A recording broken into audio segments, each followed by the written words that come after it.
who is raising these young boys that have no value for the place of a woman, especially a woman farmer. These are part of the things we'll be going back to train the women that are farmers.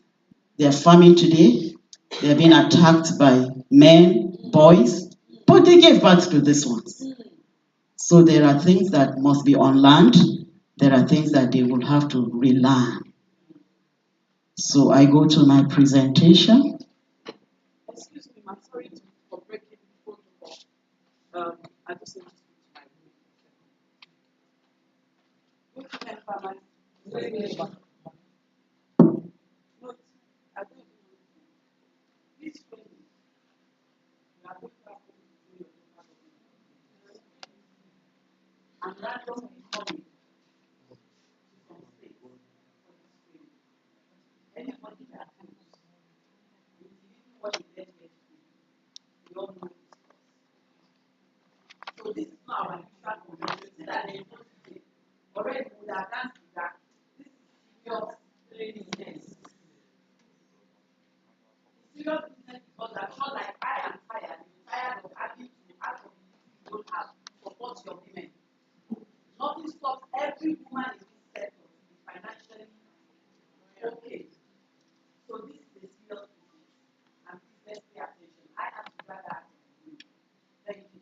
There is hot water there. You need coffee. I don't know, my driver will bring it as well. Quietly get some, fix yourself coffee or tea or what have you. We are now in a classroom, which was why I didn't want this sort of setting. But you know, we are used to PPT. We have to manage these things. We are in a classroom now. Whatever you need to do to pay attention to it, keep phones away. I don't want to see anyone with a phone. When it's time to take pictures, take pictures. Now we learn. I have my own notepad. Thank you. Please, Mike. Sorry for that. Okay.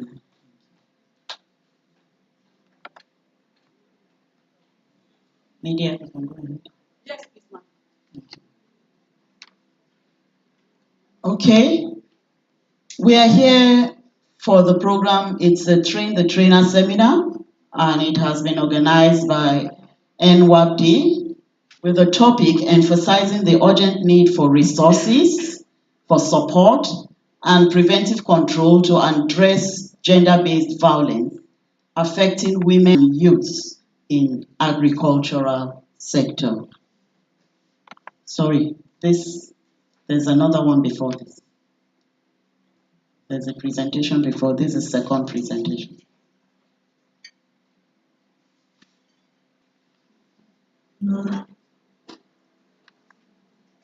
Okay, thank you. Let's go to the second slide. Your setting. Your setting.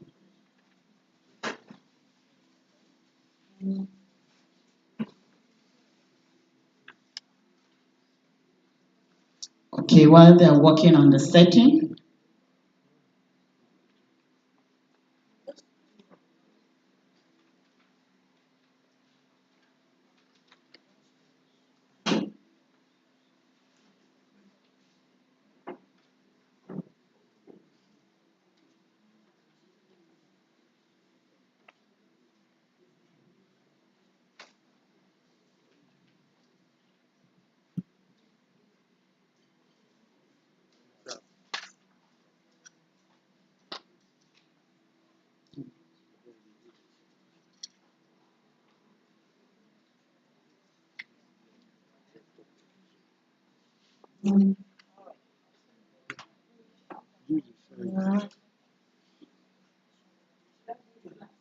maybe actually I can use my laptop. Yeah. Thank you.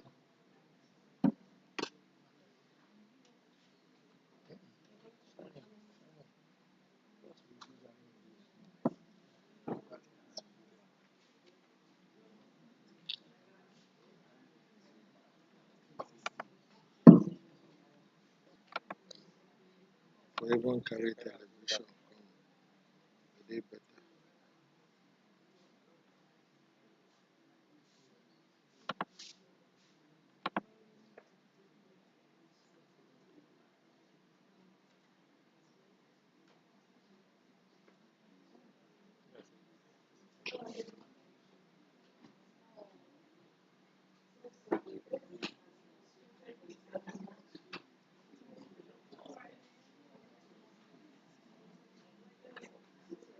Okay, you can just keep scrolling. Let me just use my own system.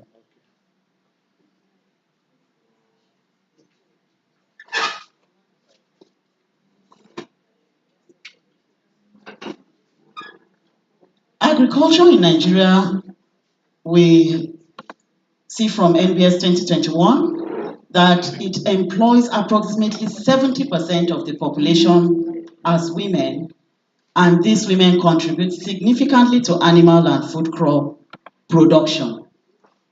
Gender-based violence, GBV, it remains one of the most pressing issues facing women and youth across the world, and Nigeria is not an exception. GBV in Nigeria's agricultural sector, it represents a critical human right. It's a human right issue, and it is a developmental challenge, as we'll be seeing. It is characterized by systemic vulnerabilities and complex socioeconomic dynamics.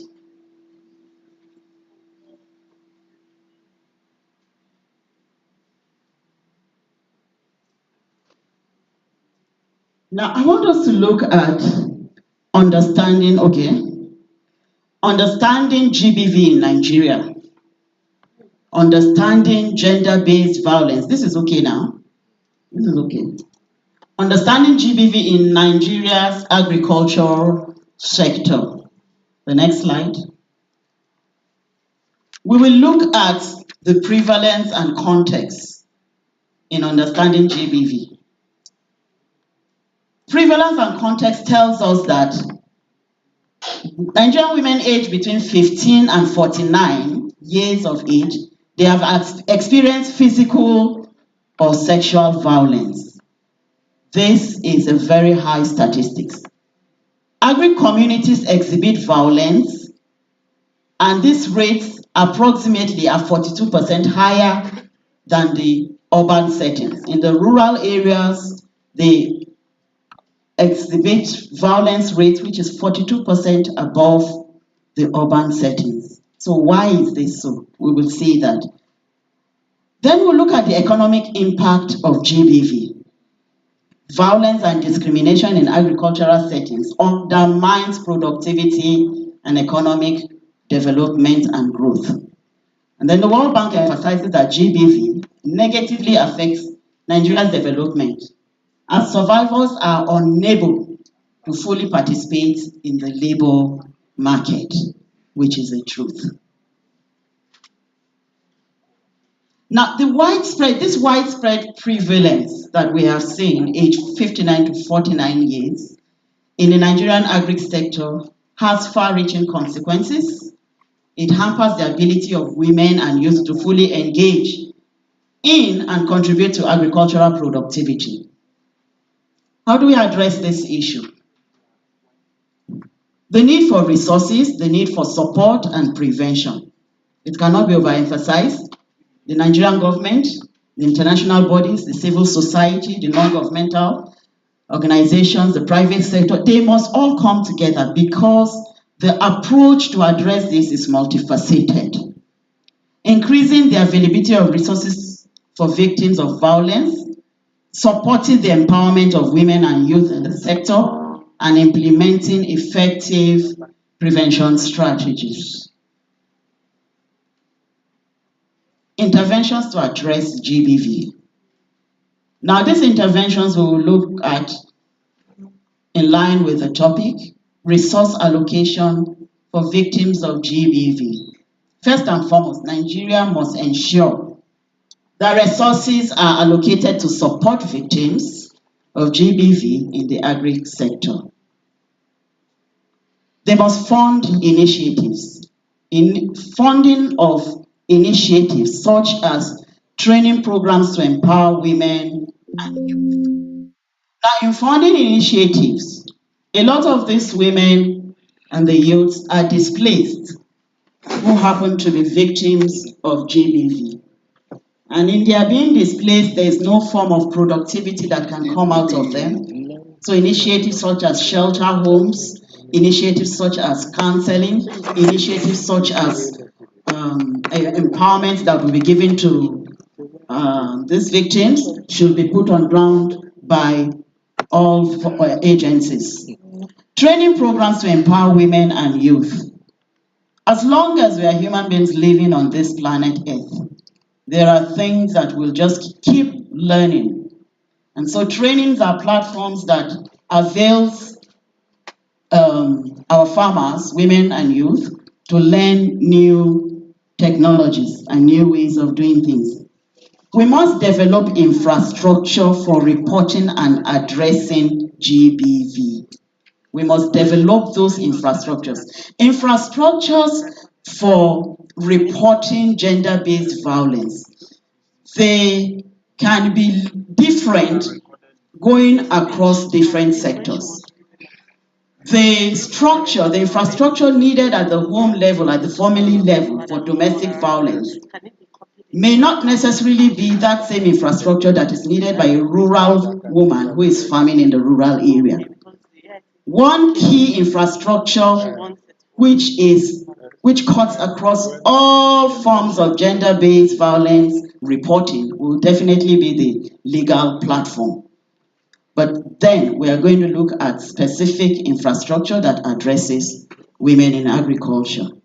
Now we have a case study by the World Bank, and one of the structures they used was the Nigerian for Women project.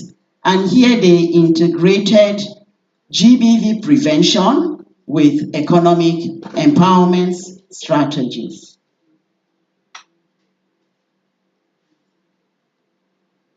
And then we have the economic and educational empowerment. What will this do? Economic empowerment is essential for reducing the vulnerability of women and youth to GBV in agricultural sector, and programs that provide access to land, programs that will provide access to credit, technology, and agri training are essential to increase the financial independence of women and youth. Without a financial independence of women or youth, they will always become vulnerable to GBV. Another intervention we'll be looking at support mechanisms. What are these support mechanisms? What do they do? We must establish community level reporting. These systems, and then we must create safe spaces where survivors can report abuse without any fear of stigma. Our supporting systems must be such that victims can come out and go to the right place and be able to assess the right persons to make their report known to, without any fear, without the fear of being stigmatized, without any shame and feeling of worthlessness. Now, support systems must also go beyond that to provide healthcare services, and this will include trauma, counseling, and legal aid to survivors. Okay.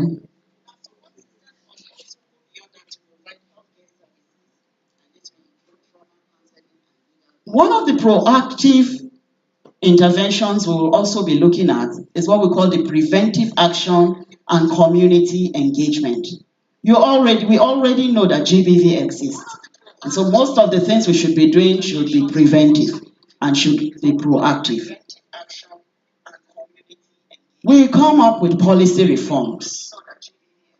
Now, policy reforms that are gender-based sensitive to address gender-based issues in agriculture and the threat to them vis-a-vis violence. These policies should be the one we should be pushing into the front burner to policymakers.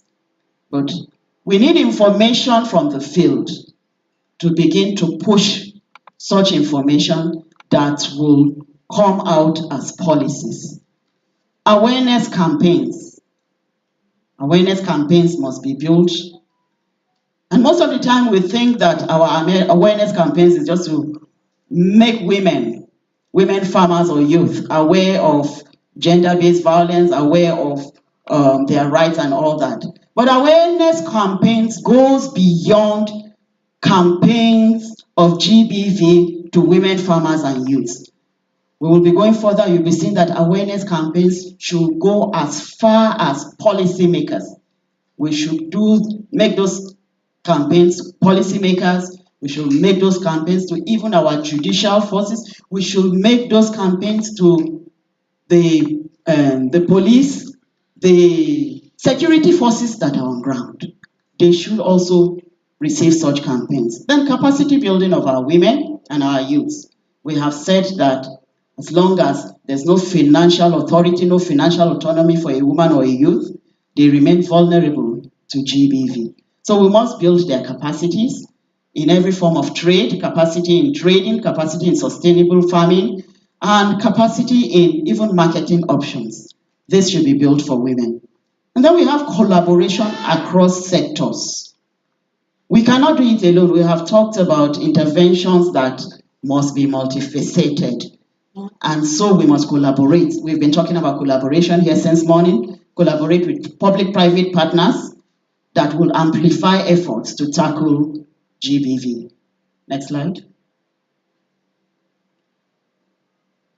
Now, there are structural determinants of violence.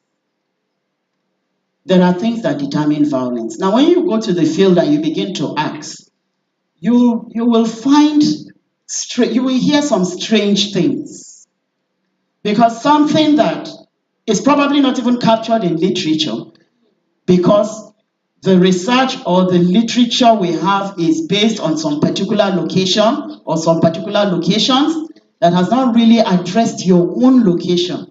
You will see it coming to bear, and it will add to the body of knowledge. This is the information that the policymaker is looking for. It's not what is happening in Kenya that you begin to say, okay, it is here in Nigeria. We have our own peculiarities and specific GBV. Now, economic vulnerable factors. Land ownership is a constraint. Everything that you see coming up from GBV violence and how it affects women. Women in agriculture, they own just about 11.4% of the land. If they own just about 11.4% of this land, how won't they be susceptible to all forms of GBV? Because they are struggling for this land for agricultural production. Income disparities. It will interest you to know that female agri workers earn approximately 40% less than their male counterparts for the same work that we are doing. And they are faced with this GBV violence. How can they command a level of income with their main counterparts? And this is ILO study 2022. So it's even so recent. And that's what makes it frightening. We are probably not doing a lot that we should do enough. Please, let's go to the next slide. Now, there's a theoretical framework, and this theoretical framework, it talks about intersectional violence analysis. This was carried out by Crenshaw and Carver, is their study. Now, when we say a patriarchal societal structure,